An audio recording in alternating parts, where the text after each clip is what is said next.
janji dan ku bersumpah setia, demi Tuhan dan negara akan ku korbankan jiwa.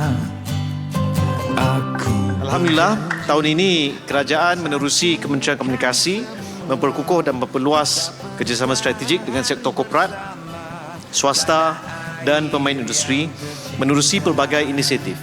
Ini termasuk kempen Kibar Jalur Gemilang, inisiatif Satu Rumah Satu Jalur Gemilang, kempen Jualan Rahmah Merdeka, acara perarakan, program-program sisipan yang unik dan menarik, serta publicity sambutan Hari Kebangsaan dan Hari Malaysia di pelbagai platform media.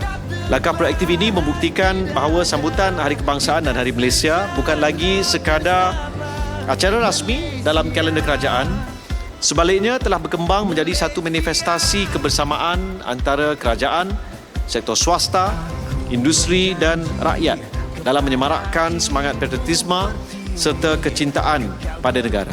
Saya amat berbesar hati mengumumkan nilai keseluruhan tajaan Hari Kebangsaan dan Hari Malaysia 2026 yang telah disahkan oleh Jawatankuasa Penajaan Kementerian Komunikasi setakat hari ini adalah sebanyak RM48.63 juta.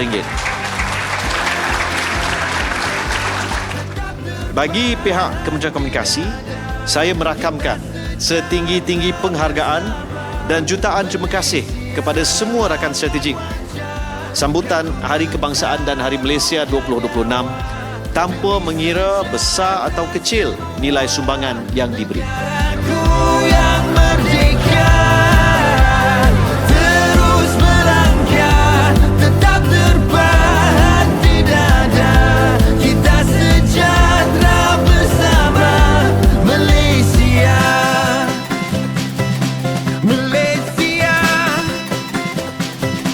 Malaysia